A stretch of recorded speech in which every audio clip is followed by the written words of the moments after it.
O projeto Pensar e Fazer Arte do GEP, Grupo de Estudo, Pesquisa em Interdisciplinaridade, e FAFICLA, Faculdade de Filosofia, Comunicação, Letras e Artes, tem a grata satisfação de receber em nossos estúdios, hoje, o professor Marcos Horácio Gomes Dias, que é doutor em História pela PUC São Paulo, possui graduação em Ciências Sociais pela Universidade de São Paulo, pós-graduação em Arte e Cultura Barroca pela Universidade Federal de Ouro Preto, mestrado em História Social pela Universidade de São Paulo. Atualmente, o professor é professor do Museu de Arte Sacra de São Paulo, da Universidade de São Judas Tadeu e do Centro Universitário Assunção. Tem experiência na área de História e Sociologia, com ênfase em História, atuando principalmente nos seguintes temas: História da Arte no Brasil, Teoria da Cultura, Realidade Socioeconômica e Política Brasileira, Patrimônio Histórico, História da Produção da Imagem, Teoria da Comunicação, Artes Plásticas e Barroco e Rococó. E é por causa desses dois últimos, principalmente por causa do Barroco, que ele foi convidado para esta entrevista. Marcos, é um prazer tê-lo aqui em nossos estúdios. Muito obrigado por ter aceito. Pelo convite. Imagina, é um grande prazer. E vamos falar sobre esse período tão importante, não é? Sobre o estilo barroco. O que vem a ser o estilo barroco? Olha, se convencionou chamar, né, de estilo barroco um conjunto de artes aí, né, uma feitura da arte que começa no final do XVI, pós-Renascimento, pega todo o século XVII, em alguns casos, em alguns países, vai até o século XVIII. Né? Esse nome, na verdade, foi dado no século XIX, ele foi dado muito tempo depois. Como todos os nomes dos estilos, eles sempre vêm de uma maneira pejorativa. Né? O pessoal do neoclássico do século XIX, que gostava da cultura greco-romana, né, das formas perfeitas, quando viam essa arte exagerada, né, uma decoração muito forte, né, muito intensa, eles começaram a considerar isso de mau gosto. E tinha que ter um nome isso. Eu acho de belíssimo. Eu sou suspeito, eu acho maravilhoso. Eu também. E aí eles tinham um nome para arrumar e eles lembraram de uma pérola, que era uma pérola, que não é aquela pérola perfeita, né?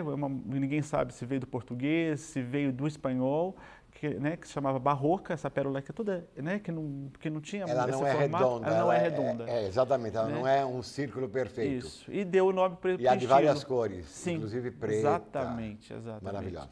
Né? E aí se chamou todo esse período por isso, então você inclui aí vários artistas, várias obras, e que muitas vezes elas são diferentes. Então muitos estudiosos hoje também não estão gostando muito de usar esse nome, que eles dizem é um nome que foi dado muito tempo depois. As pessoas da época não se reconheceriam nele, né? Então hoje tem uma discussão acadêmica nesse sentido. Né? Muito bom. E o que marcou o estilo barroco? A gente tem que pensar que nós estamos falando de um mundo pós-Renascimento e é um mundo que tem alguns conflitos importantes. Né? Primeiro, se a gente pensar na questão estética, né, quando a gente lembra de nomes como Michelangelo, como o Rafael, o Da Vinci, a arte atingiu uma perfeição única. Depois disso, o próprio artista se viu num beco sem saída. Se ele quisesse ser perfeito, no mínimo ele seria comparado com os grandes artistas do século XVI. Ou seria simplesmente uma cópia. Uma cópia. Então, assim, a própria arte se viu, em algum momento, ou ela toma outro rumo, porque fazer a perfeição não compensaria mais. Então, nesse sentido, pelo ponto de vista estético, parece que ela achou o caminho da deformação. Né? E quando a gente pensa do ponto de vista histórico, a gente está falando de um mundo onde o protestantismo está nascendo, a Igreja Católica em Roma, muito assustada com o que está acontecendo, e a burguesia está nascendo na Europa, né, e ocupando lugares que antes era só da nobreza, né, lugares onde só os reis eles governavam sem serem, né, e eles não tinham nenhum problema em relação a isso. O barroco ele vai entrar nesse exagero de querer mostrar poder. Então, para a Igreja Católica vai ser uma forma pedagógica, é uma forma de explicar para os seus fiéis por que eles têm que continuar sendo crentes a Roma, né? E para os reis usarem aquele exagero para mostrar o poder que eles têm diante desse mundo que está ficando muito instável. né? É uma arte da persuasão, é isso que é o barroco. E que persuasão. Sim, sim, Que ela é persuasão. teatral. E qual a função das igrejas e dos palácios nesse período? Ser um teatro, né? Esse período eles são apaixonados pelo Aristóteles, porque a gente tem o período renascentista que é platônico, nós estamos falando de perfeição, né? Do mundo do ideal, né? A gente tem nesse período o Aristóteles, porque ele está escrevendo sobre a poética, ele está escrevendo sobre o teatro, né? Ele está escrevendo sobre as maneiras, né? Como que isso se dá, sobre o discurso, e a preocupação de tanto da igreja quanto da nobreza é qual o discurso melhor e que eu vou usar para me convencer e convencê-los de que esse é o caminho melhor, né? Então, a gente está falando de uma sociedade que é teatral.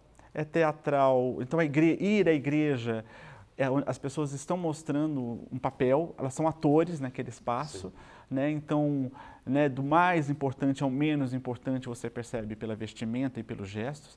Então, a gente está falando de um mundo onde a etiqueta é muito importante, o saber se comportar, né? Você é um ator de si mesmo, né? A gente está pós-Maquiavel, né?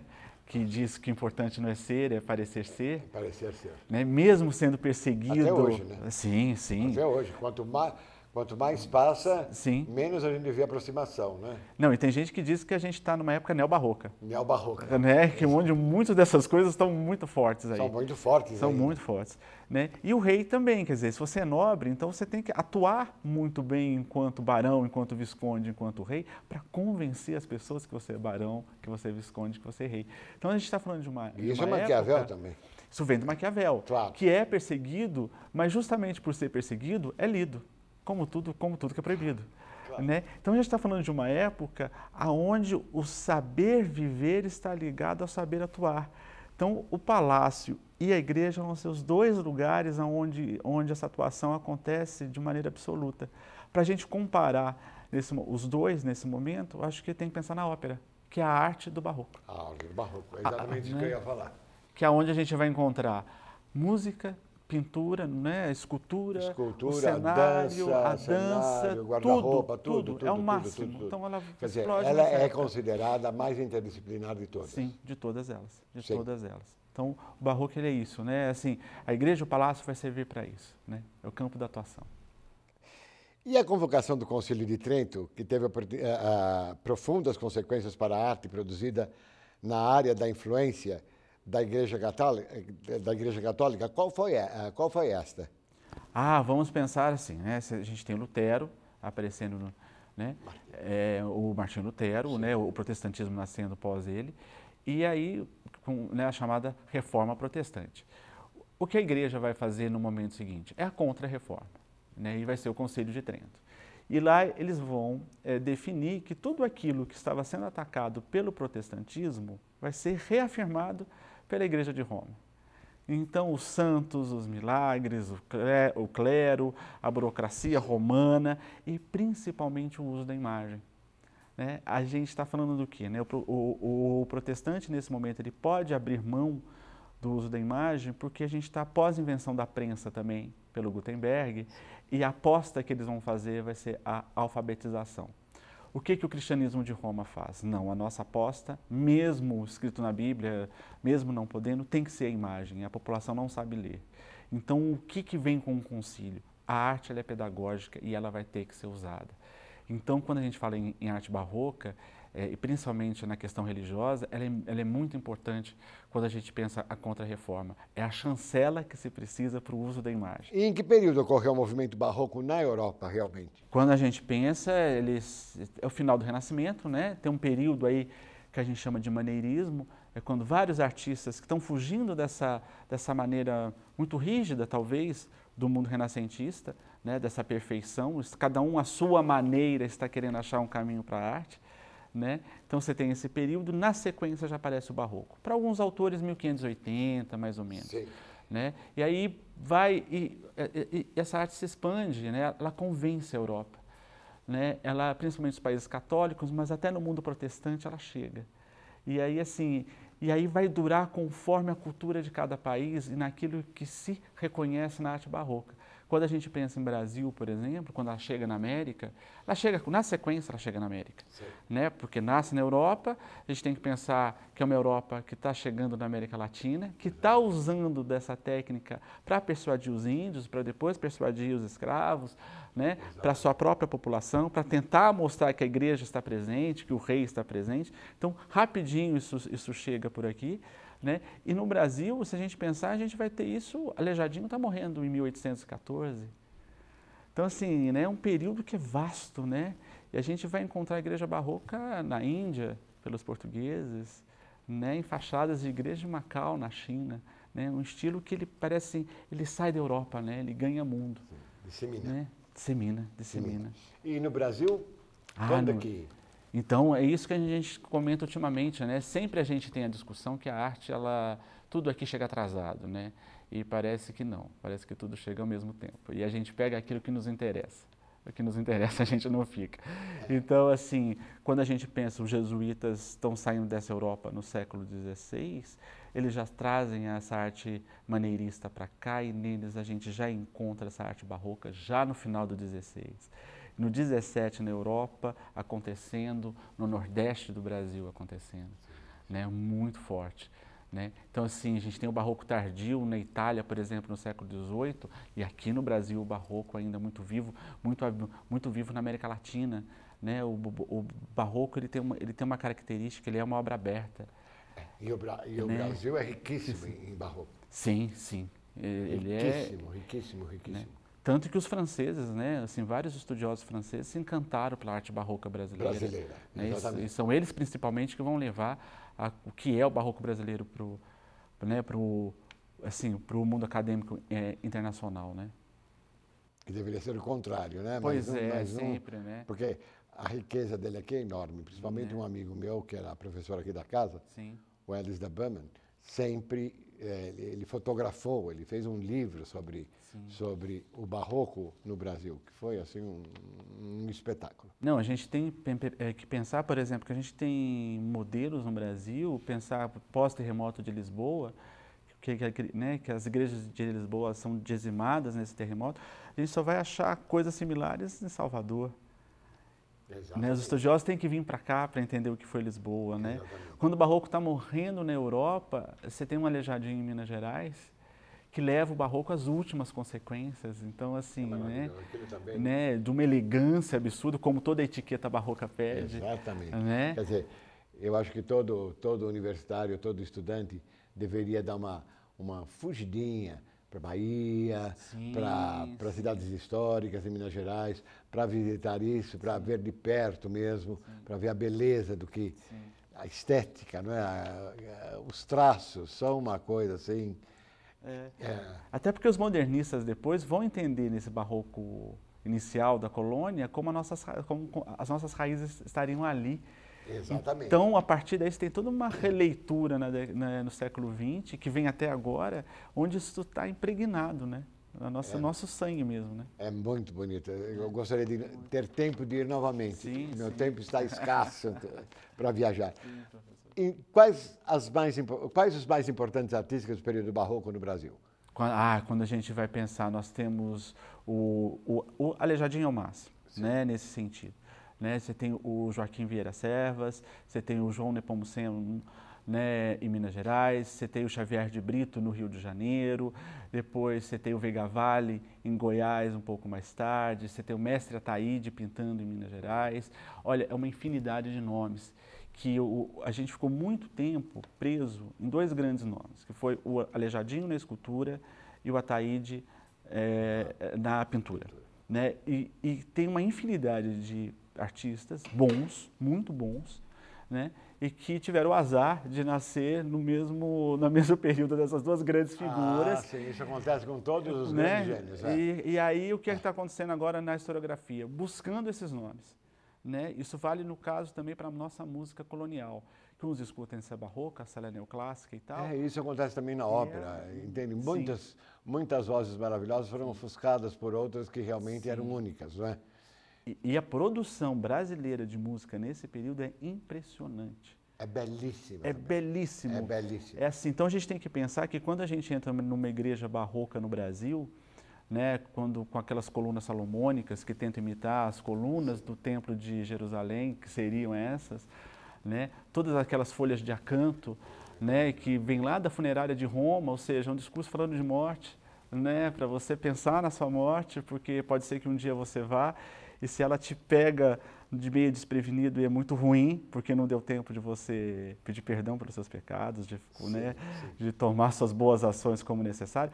A música brasileira, ela consegue dar a ambientação para essa igreja, nessa teatralidade, de maneira fulgurante. Assim. É maravilhosa. E a música de câmara barroca é espetacular. Espetacular. É espetacular. E pensar que sempre, assim, que essas igrejas, quando a gente entra, tem a luz, hoje a luz elétrica e tal, que mata um pouco o espírito.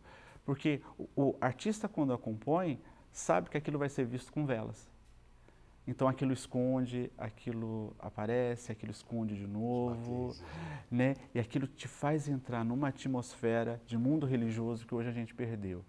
E isso com incenso, ao mesmo tempo, nós estamos criando uma atmosfera. Que coisa mais barroca, mais operística ou teatral do que isso? O barroco apresenta como característica marcante o espírito da tensão. Sim. Conflito entre tendências opostas, como você já falou. Né? De um lado, o teocentrismo medieval, aquela perfeição, etc., que você já falou, e de outro, o antropocentrismo renascentista. Eu gostaria que você distinguisse bem para o nosso telespectador qual é essa grande tensão. É bem interessante. A gente tem que pensar que vamos lembrar da Idade Média, né? Na Idade Média Europeia, você tem uma religião que, assim, que a sede está em Roma, né? Com alguns problemas com as suas bruxas, os seus hereges e tudo, mas você tem um mundo onde, assim, todos os caminhos levam a Roma. Desde a antiguidade, agora a própria igreja. Todos os caminhos levam a Roma. Isso te dá alguma segurança, estando em Portugal, estando na Alemanha, estando no leste europeu, isso te dá alguma segurança. E se você é rei, vamos lembrar que toda essa ideia que a gente tem de monarquia vem daqueles feudos, né? Você também não tem muito com que, você concorre com outro nobre, mas a monarquia está instituída e como tal, e ela vem de Deus. Quando a gente entra no Renascimento, que é o momento seguinte, vamos pensar em século XV, século XVI, você tem a descoberta da América, você está discutindo que a Terra não é mais reta, a Terra é redonda. Nós estamos discutindo assim, que os astros eles giram e que a Terra gira junto.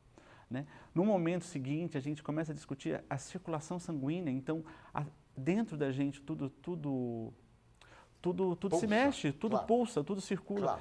Né? Você começa, a princípio, isso dá um otimismo para esse homem da Europa muito grande. Olha do que eu sou capaz de fazer.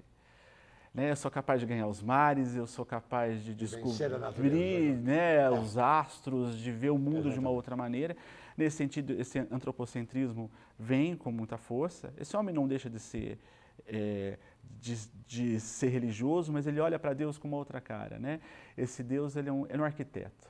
Você tem vontade de conversar com ele. É como se, assim, qual foi o compasso que você fez o mundo? Me conte isso. Qual foi a regra que você usou? No primeiro dia, no segundo dia, no terceiro dia. Então, isso é o Da Vinci, isso é o Michelangelo. Quer dizer, assim, você tem um otimismo dessa Europa muito grande.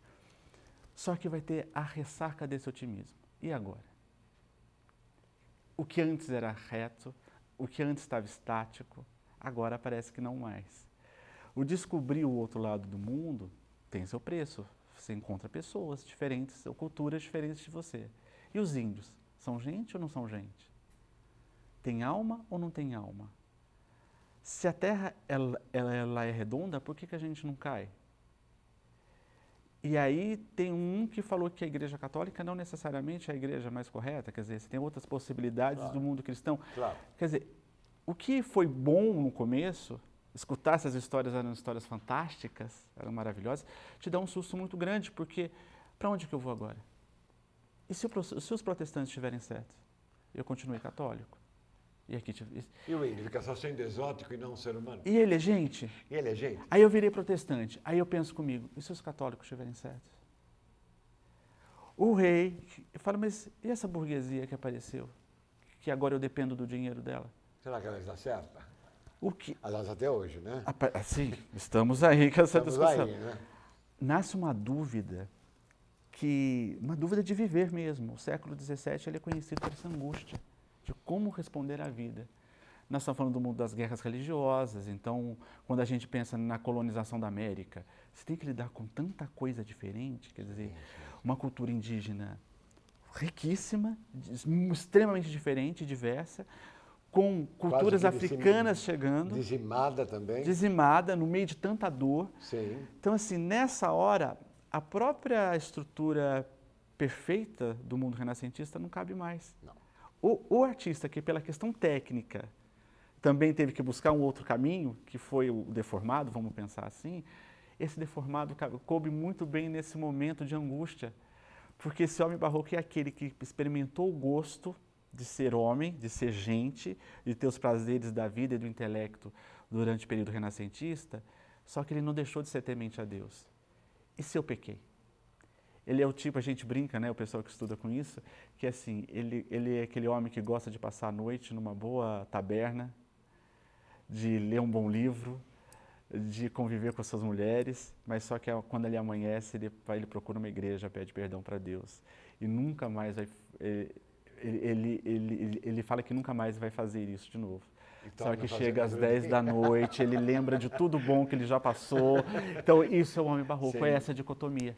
Então, é um sonho da igreja de voltar para uma Idade Média onde ela imperava, ela não era questionada, e um sonho de uma nobreza de voltar para a Idade Média onde ela não era questionada. Sim. Nós estamos falando de um período da dúvida onde tudo se questiona. Está nascendo Descartes nesse momento na Europa. Né? Tá falando e que perdura até hoje, não é? Aí é a nossa dúvida. É a nossa dúvida? É a nossa dúvida. Por isso que muita gente diz que a gente vive no neobarroco também pela angústia. E onde estão localizadas, só para informar os telespectadores mais jovens, adolescentes, crianças e universitários também, né?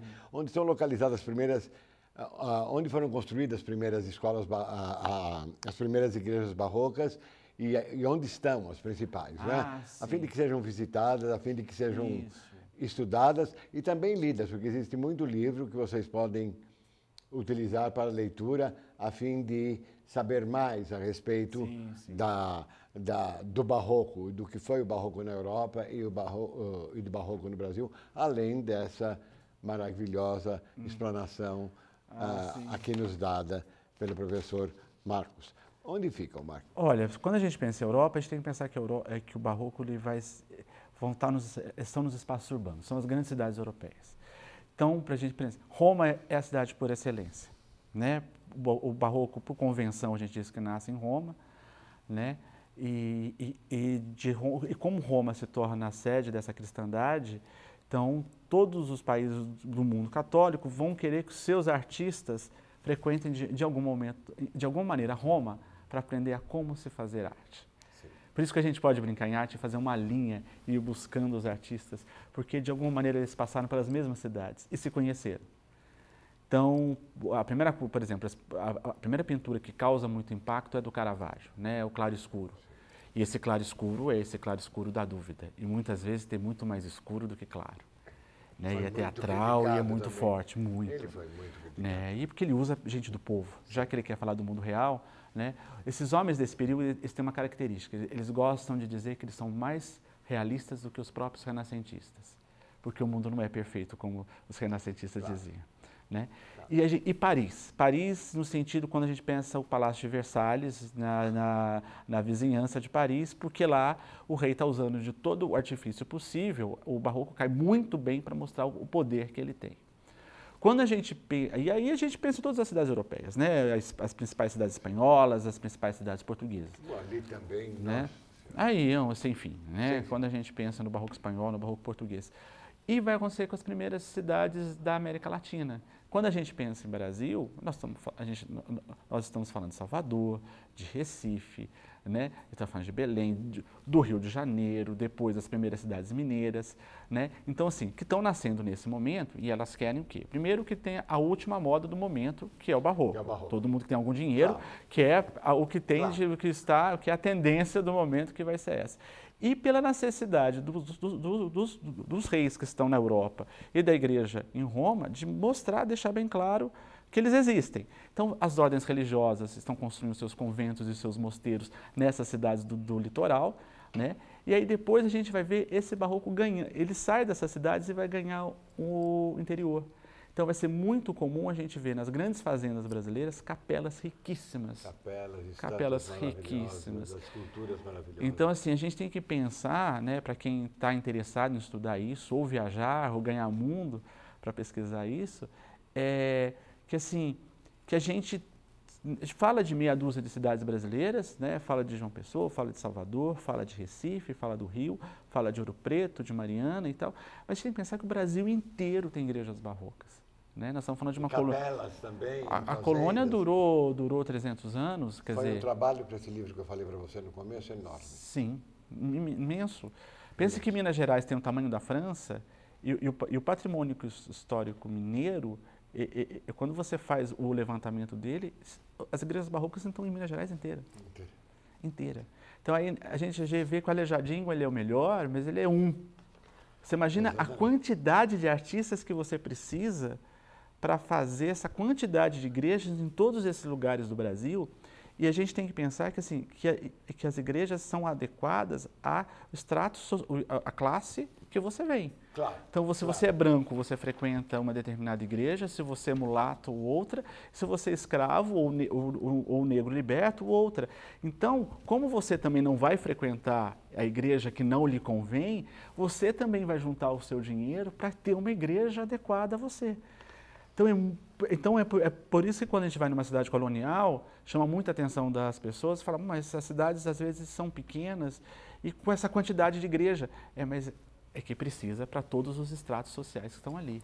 Né? E um olhar que eu acho que o visitante brasileiro tem que ter é perceber principalmente as nossas igrejas de escravos ou de negros. Elas são riquíssimas e são maravilhosas. São maravilhosas. Isso mostra o quanto eles também querem uma coisa digna para eles próprios. Claro.